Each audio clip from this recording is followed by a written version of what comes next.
Mis amados hermanos, el Señor les bendiga. Les saluda el pastor José García. Soy pastor de la iglesia Camino de Fe en Monroe, New York. Y es una bendición para mí poder compartir con usted en esta ocasión y celebrar que nuestro Señor ha resucitado. Amén. Qué bueno poder estar juntos. Me da mucho gusto poder compartir con ustedes en esta ocasión. Y quiero agradecer al pastor Wilson Macá por la invitación, por la oportunidad de poder compartir con ustedes. Y seguramente vamos a tener un buen tiempo aprendiendo de la palabra del Señor, compartiendo un momento lo que la palabra tiene para nosotros en esta ocasión. Y qué bueno poder ser un solo cuerpo en Cristo, ¿no es cierto? Usted quizás está en su casa o donde usted se encuentre viendo esta porción de la palabra en esta tarde o en esta ocasión. Yo quiero bendecir su vida y decirle gloria a Dios porque el pueblo de Dios es uno donde quiera que estamos. Amén. Ah, vamos a Vamos a comenzar hablando en esta tarde acerca del sacerdocio real del creyente, ¿verdad? Es un tema que deberíamos conocerlo, que deberíamos saber un poco más de él y especialmente hoy que estamos celebrando la resurrección de nuestro Señor Jesucristo. Es un día muy especial.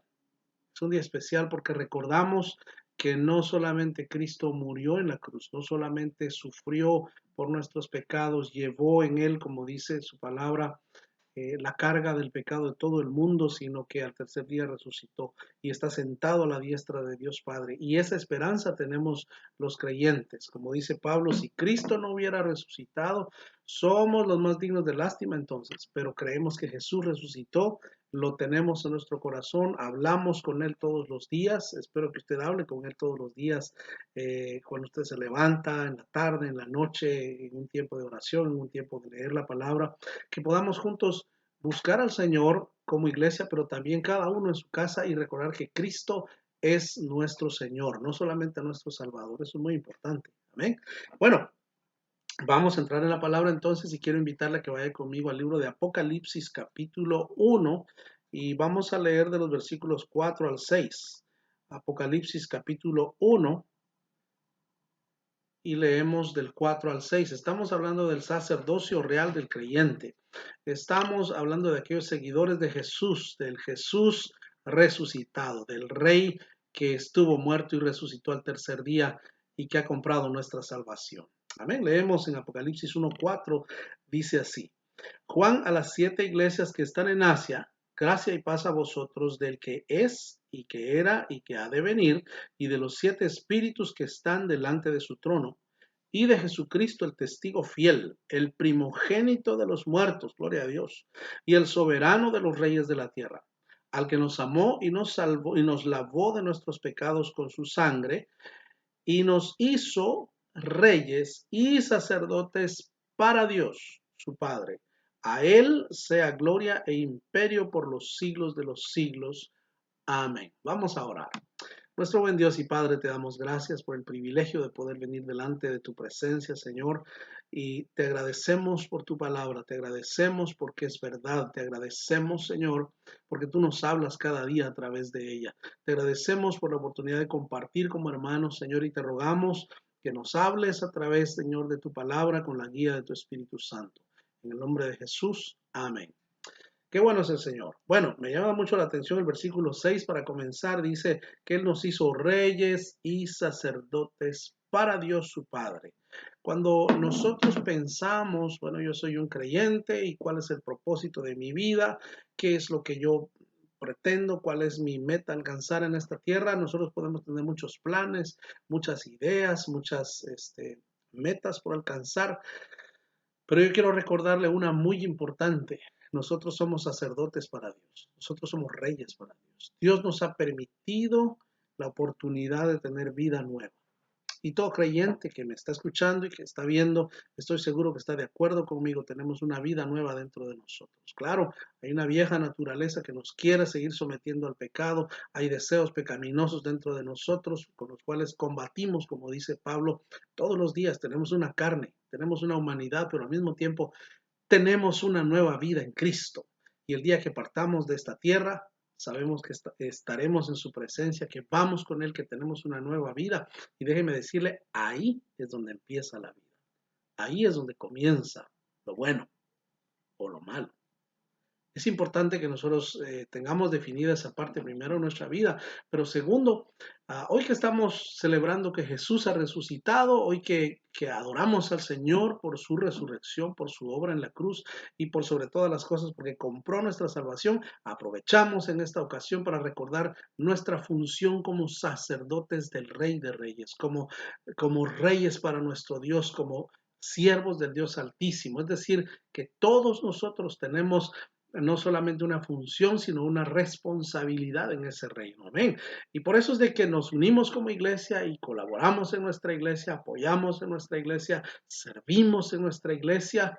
Ahora, si usted no está sirviendo, como decía un militar en mi país hace muchos años, el que no sirve, no sirve. O el que no vive para servir, no sirve para vivir. Cuidado. ¿Verdad? Y es interesante.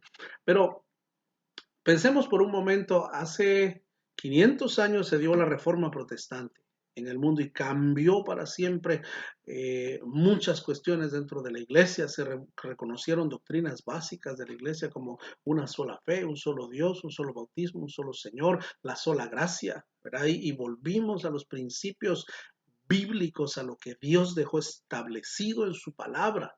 Es importante nosotros seguir la palabra y obedecerla y ver esos principios, y esos preceptos también.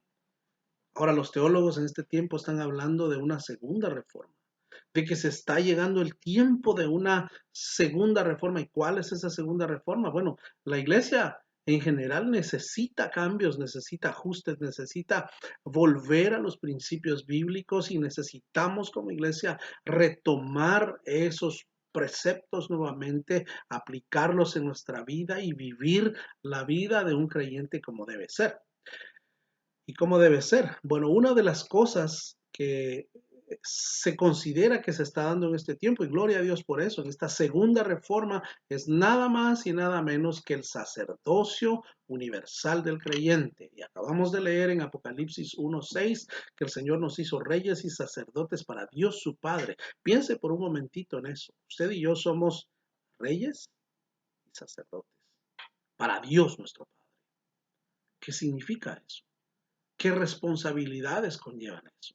¿Estoy cumpliendo yo con lo que Dios me pide como sacerdote, como rey, en mi casa, en mi vida privada, en mi vida personal, en mi intimidad, en mis pensamientos, en mi caminar diario, en mi iglesia, en la unidad con el cuerpo de Cristo, en la colaboración, en el trabajo juntos, en la obra del Señor? Y bueno, hay muchas cosas de las que podríamos hablar, pero volviendo al tema de la reforma, se dio hace 500 años esta reforma que vino a revolucionar la iglesia y por supuesto la iglesia cambió para siempre y ha habido una búsqueda del Señor a través del tiempo, pero es tiempo de una segunda reforma y esa reforma conlleva el sacerdocio universal del creyente, que quiere decir la participación del creyente en la obra del Señor. Vaya conmigo por favor a Juan capítulo 15. Juan capítulo 15,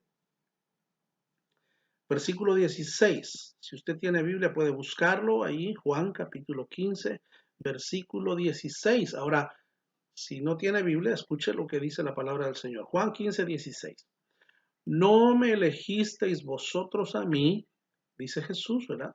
Sino que yo os elegí a vosotros y os he puesto para que vayáis y llevéis mucho fruto y vuestro fruto permanezca, para que todo lo que pidierais al Padre en mi nombre, Él os lo dé.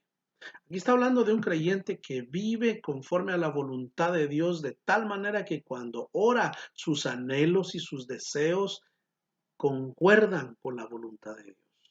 Caen justo en lo que Dios quiere para la vida de este individuo. Ahora, aquí es una cuestión interesante que dice que el Señor nos ha elegido, nos ha escogido para llevar fruto.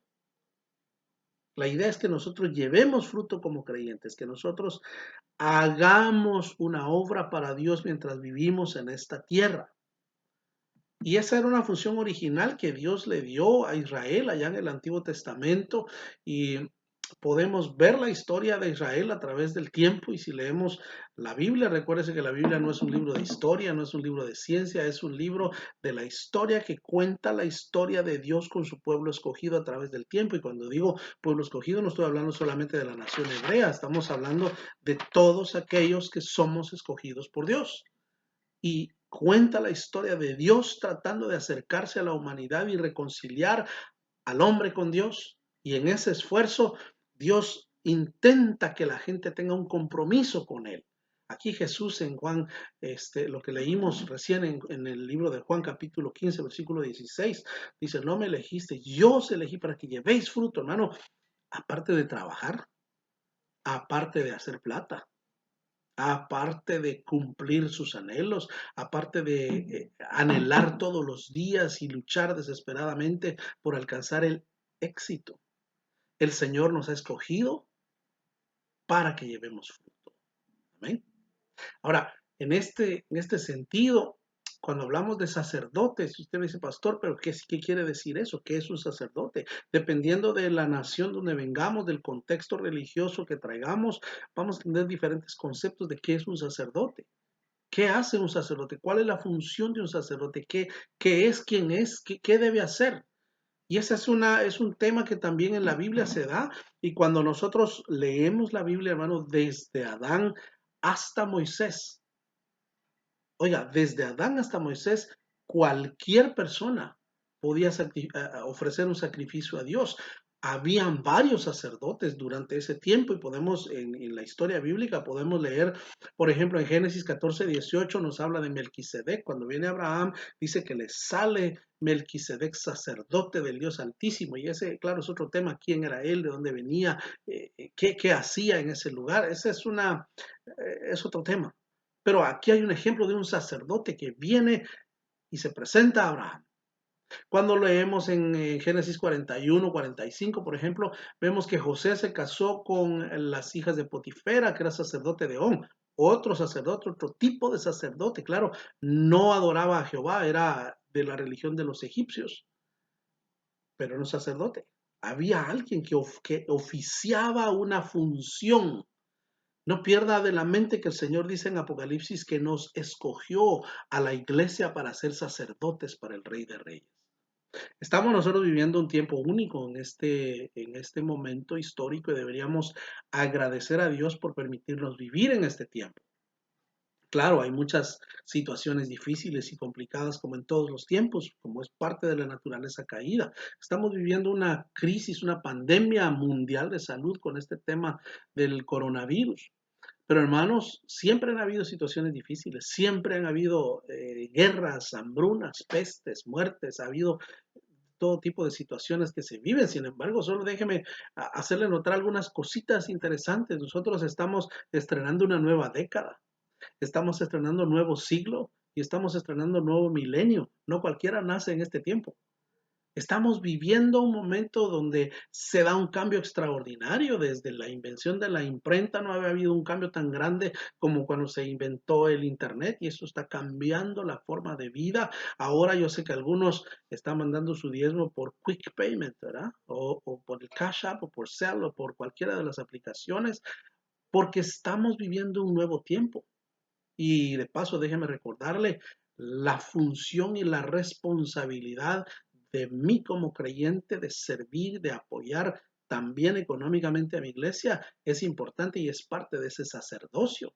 Ya se acercó usted a preguntar cuáles son las necesidades de la iglesia. ¿Estará viendo para cubrir los costos o los gastos en este tiempo en el que todos hemos parado debido a esta pandemia? Nosotros estamos en New York, estamos parados de hace tiempo y seguiremos por un poco más, confiando que el Señor nos va a ayudar a pasar este tiempo y podremos testificar de su fidelidad como siempre, porque Dios siempre va a ser fiel y Dios siempre va a sacar su iglesia adelante. Pero la función personal del sacerdocio universal del creyente es de cada uno de nosotros, es mía y es suya. Ahí es importante pensar entonces que tenemos una responsabilidad para con Dios. Ahora, volvamos a nuestro tema. Estábamos hablando que desde el libro de Génesis, desde Adán hasta Moisés, habían sacerdotes. Cualquiera podía venir y presentarse delante de Dios, y aún ahí no se ha definido quién era un sacerdote, qué hacía un sacerdote o por qué estaba el sacerdote haciendo de sacerdote y qué era exactamente lo que hacía. Eso se comienza a definir en una segunda etapa que es en el monte de Sinaí, cuando desde Sinaí a Malaquías, ¿verdad? Desde el momento en que los judíos llegan al monte Sinaí y Dios se presenta a ellos y habla con ellos y les hace una invitación y ellos dicen, sí queremos ser sacerdotes para nuestro Dios. De ahí hasta el libro de Malaquías, donde termina el Antiguo Testamento, es una segunda etapa. Y en esa segunda etapa interviene el ser humano, por supuesto, en la primera etapa también, donde hay sacerdotes que buscan al Señor, gente que adora a Dios o gente que oficia de sacerdote, ya sea a Dios o a su Dios, ¿verdad? De la religión que sea. Pero aquí estamos hablando del pueblo de Dios en el monte de Sinaí, donde se presentan ante Dios y oiga, lo que Dios quiere hacer es una nación de sacerdotes y un reino de sacerdotes que deben servirle y se basan en algo que se conoce como el código trino. El código trino tiene que ver con tres áreas en particular que un sacerdote debe cuidar y es el aspecto moral, el aspecto social y el aspecto espiritual. Cuando nosotros vemos este código trino en el Antiguo Testamento, vemos que Jesús lo traslada también al Nuevo Testamento. Dice que el Señor, dice Pablo, que Él puso a sus discípulos para equipar a los santos para la obra del ministerio. Cuando usted lee el libro de Efesios capítulo 4, usted va a encontrar que Dios describe una serie de funciones para servir en el reino de Dios. Todos tenemos dones. Todos tenemos regalos. El primer don es el don de la fe. Si usted es creyente, si usted tiene a Cristo, si yo tengo a Cristo, hemos recibido el don de la fe porque dice que Dios mismo pone el querer en nosotros. Él nos da el don de la fe. No somos capaces ni siquiera de creer en Dios a menos que Dios lo ponga en nosotros. Por eso es que a veces no entendemos que hay personas que no creen, que no reciben. Dios aún no les ha abierto los ojos, no les ha dado el entendimiento y es nuestra responsabilidad testificarles. Sin embargo, Dios nos da el don de la fe y nos permite creer. Otro don que deberíamos tener todos los creyentes es el don de la oración, porque simple y sencillamente orar es hablar con Dios y todo creyente debería hablar con Dios. Ahí ya van dos dones. No sé si usted sabe cuántos dones tiene. Hay gente que es muy talentosa, muy donada en ese aspecto, muy abundante y prolífica en el tema de los dones y tiene una gran bendición del Señor. Quizá hay otro que diga, pastor, yo no tengo dones, yo no sé cuál es mi don. Bueno, usted ya creyó en el Señor, ya debería tener el don de la fe porque se necesita fe para creer en Él. ¿Verdad? Lo dice Santiago, el que se acerca a Dios debe creer que le hay, que es galardonador de los que le buscan. Número uno. Número dos, la oración. Todo creyente ora. Hay una tercera señal, un tercer don que deberían tener los creyentes y es el amor. ¿Por qué? Porque si hay una señal de quién es la iglesia de Cristo, debe ser el amor. Si hay algo que debe hacer notar que yo tengo a Cristo en mi corazón es que tengo amor. Así de sencillo, así de simple. Por lo menos esos tres dones deberíamos tener todos los creyentes. Mi amado hermano, ¿cuáles son sus dones? ¿Cuáles son nuestros dones? De alguna manera somos reyes y sacerdotes para nuestro Dios y Dios ha pedido que llevemos fruto, que demos fruto. Ahora que usted está en su casa en esa pandemia, le pregunto así de entre paréntesis, ¿ya oró usted con su familia? ¿Ya hizo usted la Santa Cena con su familia? Bueno, si no lo ha hecho, es un buen momento, es una invitación para que hoy al finalizar el servicio usted tome los elementos, celebre la cena o consulte con su pastor. El pastor le va a decir cómo debe ser o de qué manera lo podemos hacer, pero, por ejemplo, ¿ya oró usted con su familia? Es importante que ahora en este tema de que no podemos interactuar físicamente, le pregunto, ¿ya tomó usted el teléfono para llamar? Podemos llamar a una cantidad de amigos, de familiares y de personas y, óigame, no se puede usar la excusa de no tuve tiempo. Si usted me dice que no tuvo tiempo estando en la cuarentena en su casa, no le creo. Y creo que nadie le creería. Dice, no, es que no te he podido llamar porque no he tenido tiempo. Bueno, el tiempo lo tenemos ahora. La pregunta es, ¿podremos tener la prioridad de llamar a nuestros seres queridos, a nuestros amigos? No solo para saludar y saber si están bien, sino para lo siguiente. ¿Se atrevería usted, y yo le digo porque ya lo hice, Y me costó, yo soy pastor, yo soy siervo del Señor, pero me costó, y lo hice, llamar a los seres más cercanos y decirle, ¿me permitirías orar por ti?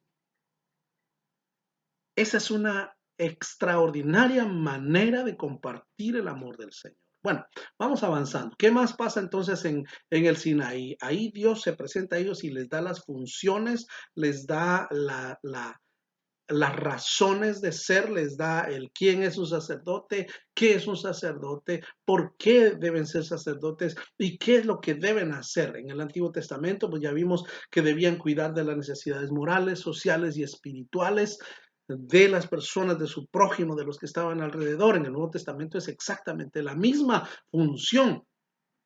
Y aquí pasa una cuestión interesante. El ser humano comenzamos a torcerlo todo. Y entonces se da un famoso tema que se divide en la función, nos lleva a una cuestión de posición. Y entonces como tiene la posición ya es distinto que los demás, ¿verdad? En una palabra, la función del sacerdote en el Antiguo Testamento era representar a Dios delante del pueblo y representar al pueblo delante de Dios. Pero cuando usted y yo leemos Apocalipsis 1:6 dice que nos hizo sacerdotes para nuestro Dios.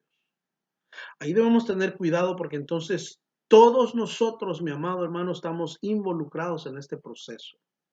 Y déjeme decirle de entrada, hay una gran diferencia que la iglesia tradicional hizo en el pasado, desde el siglo I comenzó este proceso, donde se comenzó a cambiar la función por la posición. La función es lo que el creyente debe hacer siempre, pero el humano comenzó a confundir la función con la posición. Ah, no, si él es el sacerdote, que él lo haga. Cuidado. Porque algunos que han venido de la iglesia tradicional, o hablemoslo de la iglesia católica, que se han convertido a Cristo, creen que el pastor es el sacerdote y él tiene que hacer todo, él y sus acólitos, ¿verdad? Y sus sacristán y sus ayudantes.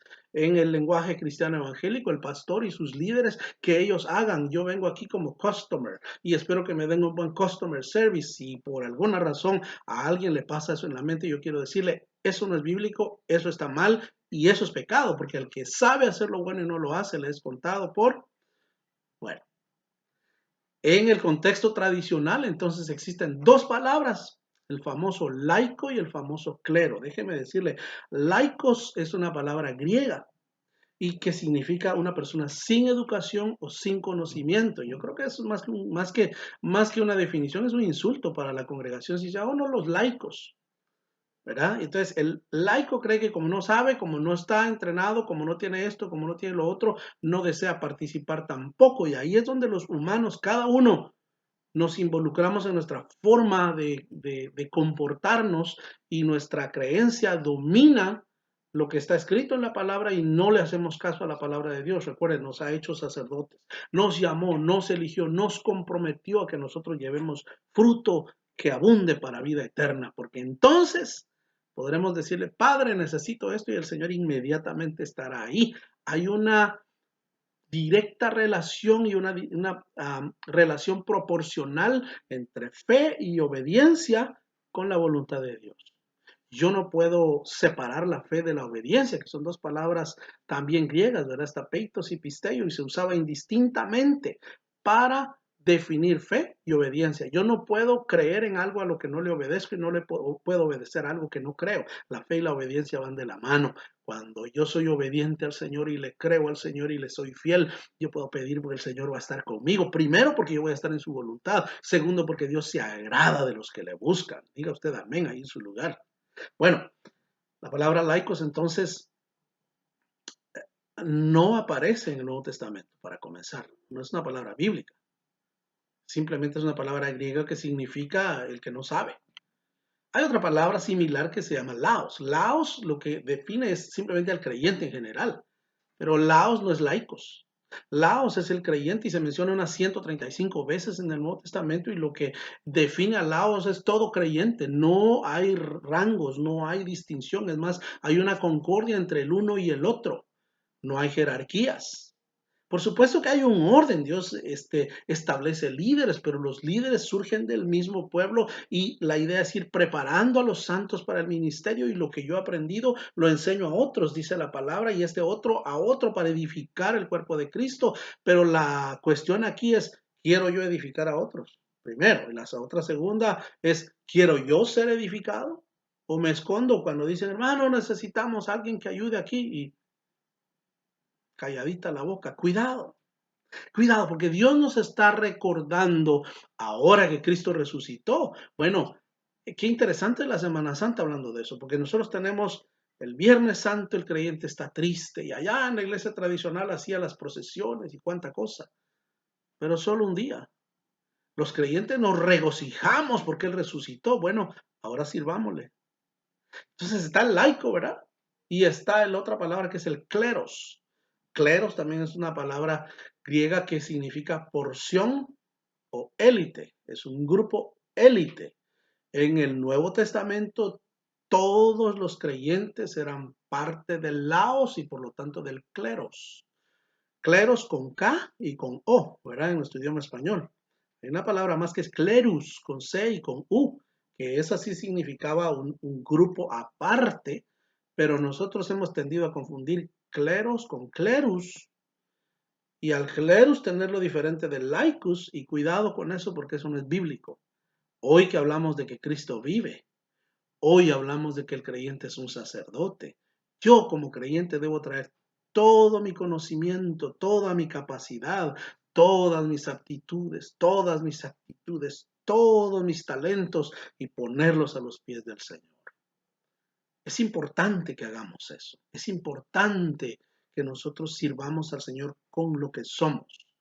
Allá en el siglo I había un hombre que se llamaba Clemente de Roma y este hombre trató de definir la cuestión funcional y ponerla a una cuestión posicional. Cuidado porque la posición no representa nada. Dice Pablo en Hebreos 8:13 que el Señor volvió obsoleto el pacto antiguo porque ahora los creyentes venimos a este nuevo pacto donde Jesús es nuestro Señor y donde nosotros adoramos al Dios vivo y servimos a un Dios que vive y permanece para siempre. Jesús como sacerdote, ya para ir amarrando este tema, Jesús como sacerdote, mi amado hermano, en primer lugar, él sí sabía quién era. ¿Quién era él? Era el Mesías. ¿Por qué vino? Por un propósito de hacer la redención de todo el mundo. Y en tercer lugar, ¿qué vino a hacer? Vino a hacer discípulos, seguidores, para que entrenaran también a otros.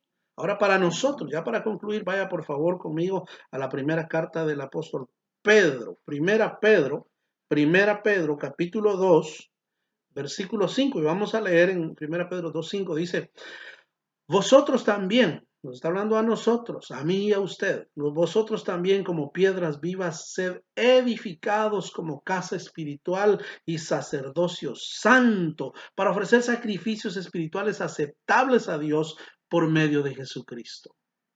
Le voy a repetir esa última parte, para ofrecer sacrificios espirituales aceptables a Dios. A veces presentamos ofrendas medias contaminadas, medias corruptas, por interés. Acuérdese que a Dios no lo podemos comprar, Él pesa los corazones. Diga usted amén. También Caín ofreció una ofrenda. Pero Dios había dicho, tiene que ser sangre que corra, no debe ser fruta.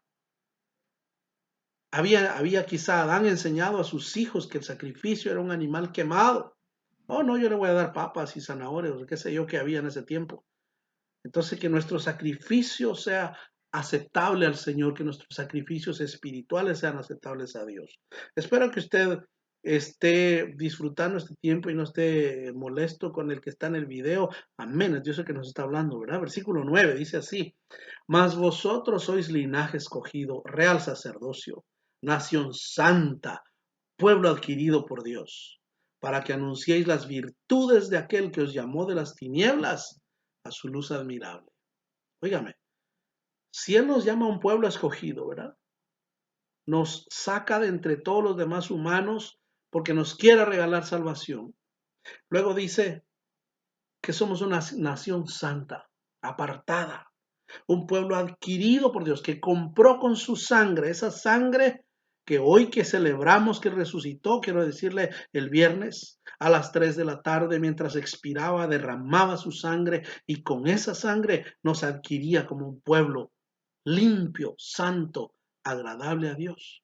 Y ahora dice que nos escogió para que anunciemos las virtudes de aquel que nos llamó de las tinieblas a su luz admirable. ¿Cómo puedo yo anunciar las virtudes? Bueno, puedo tomar el teléfono, llamar a mi familiar y decirle, puedo orar por ti. Hasta el momento yo no he encontrado una persona que me diga, yo no quiero que ore por mí. Yo lo he hecho muchas veces y le digo, nunca he encontrado a alguien que me diga, no. Siempre que le digo a alguien, ¿me permite orar por usted? Me dice, sí. Aunque con un poquito de vergüenza, después va abriendo su corazón. ¿Por qué? Porque todos necesitamos de Dios. Es interesante que hay dentro del creyente un hombre carnal y un hombre espiritual, ¿verdad? Vaya conmigo a Primera de Corintios capítulo 2, ya vamos a terminar en un momentito. Primera de Corintios capítulo 2, versículo 14. 2:14 de Primera de Corintios dice así: pero el hombre natural no percibe las cosas que son del espíritu, porque para él son locura y no las puede entender, porque se han de discernir espiritualmente. Ahora, dentro del pueblo de Dios hay cristianos espirituales y hay algunos cristianos carnales. ¿Cuál es la diferencia? Mi voluntad. Dios me ha dado voluntad de elegir si yo quiero acercarme a Él o no. Dios permita que usted y yo seamos personas que anhelemos su presencia. Entre eso está, por supuesto, el amor, la fe y la oración, pero también servir en la iglesia. Preguntar, pastor, ¿en qué puedo ayudar? Pastor Wilson, ¿cómo puedo colaborar con el reino de Dios? O acérquese a los líderes. Dice Jesús que la mies es mucha y los obreros pocos. Quiere decir que está garantizado el trabajo para todo el que sirva a Dios por el resto de la vida en este mundo. Gloria a Dios por eso. Pero también hay un creyente espiritual, ¿verdad? Hay alguien que se acerca, que busca al Señor. Y vaya conmigo al libro de Gálatas capítulo 2. Ya vamos a concluir con esta cita. Gálatas 2:20, y eso algunos lo saben de memoria. Gálatas 2:20 dice así: con Cristo estoy juntamente crucificado y ya no vivo yo, mas Cristo vive en mí. Y lo que ahora vivo en la carne, lo vivo en la fe del Hijo de Dios, el cual me amó y se entregó a sí mismo por mí. Gloria al Señor. En esta ocasión vamos a terminar orando, pero antes de orar déjeme decirle, hay un ejemplo maravilloso en la Biblia de gente que estuvo dispuesta a servir al Señor. Cuando leemos nosotros el libro de los Hechos, en capítulo 2 del 42 al 47, dice que estaban todos unánimes juntos, oraban, tenían en común todas las cosas y como resultado de la búsqueda constante de Dios añadía cada día a los que habían de ser salvos y comenzó la iglesia a crecer, a multiplicarse. Sabían ellos quiénes eran, ¿verdad? En Juan 15:16 lo leímos, dice que el Señor los ha escogido para llevar fruto. Sabían por qué estaban ahí. En Efesios 4:11-12 dice que el Señor nos puso para edificar al cuerpo de Cristo. A unos hizo apóstoles, a otros pastores, maestros, profetas, evangelistas, todos cumpliendo una función para el reino de Dios, por supuesto. ¿Y qué quería Dios que hicieran esos discípulos? ¿Qué anhela Dios que usted y yo como sacerdotes hagamos? Bueno, está la famosa gran comisión en Mateo 28, del 18 al 20. Jesús, después de haber resucitado, así un día como hoy, resucita y está parado ahí frente a una multitud de 500 personas o más, dice la Biblia que están ahí, y les dice, les da este enunciado, esta sentencia, les dice, toda autoridad me es dada en el cielo y en la tierra. Por lo tanto, con esa autoridad, id y haced discípulos a todas las naciones. Mire qué bendición a los que tenemos de vivir en Estados Unidos, de tener gente de todas las naciones. Aún dentro de nuestro mismo idioma español tenemos personas de muchas nacionalidades. Ir y hacer discípulos a todas las naciones, enseñándoles que guarden todas las cosas, ¿verdad? Bautizándolos en el nombre del Padre, del Hijo y del Espíritu Santo, enseñándoles que guarden todas las cosas que os he mandado. Y aquí dice, como consecuencia de esa búsqueda intensa, yo estoy con vosotros todos los días hasta el fin del mundo. Jesucristo está con nosotros aun cuando nosotros no cumplimos, porque Dios es fiel, pero Él espera, Él anhela. Que así como un viernes usted está orando, Señor, gracias por morir por mí, y el domingo, gloria a Dios, Cristo resucitó. Bueno, que sea constante en cada día de nuestra vida y que cada momento nosotros podamos venir y decirle, Señor, aquí estoy para servirte. Este día viernes yo compartía una pequeña fotografía ahí en el internet donde está una cruz y yo escribí, bueno, si Él murió por mí, yo viviré para Él. Y que lo que yo piense, que lo que yo diga, que lo que yo haga, cada día yo pueda agradarle y pueda buscar cómo servir, cómo ser las manos de Dios, los ojos de Dios en esta tierra donde Dios me ha permitido estar mientras Dios me permita estar. Hoy que hay mucha necesidad, hoy que la gente está llena de ansiedad con esta pandemia, hoy que la gente tiene miedo, nosotros debemos ser canal de bendición, debemos ser un canal de esperanza. Que Dios le bendiga ricamente. Me gustaría orar antes de terminar este video y le invito a que meditemos en nuestro corazón. Si hemos sido llamados a ser sacerdotes, reyes, nación santa, un pueblo agradable, adquirido por Dios, presentémonos a Él con las manos llenas de buenas obras para Él. Oramos.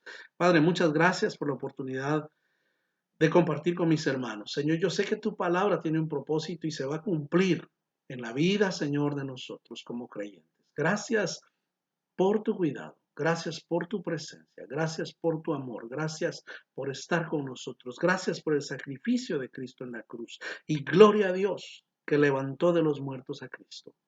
Gracias, Señor, porque en Cristo tenemos esperanza. Pero, Señor, no solamente queremos que Cristo sea nuestro Salvador, queremos que sea nuestro Señor en nuestra vida y en nuestras acciones. Glorifícate en nosotros como tu iglesia. Y gracias por la oportunidad, Señor, de compartir tu palabra. Bendice a cada uno de mis hermanos en sus hogares, en su casa.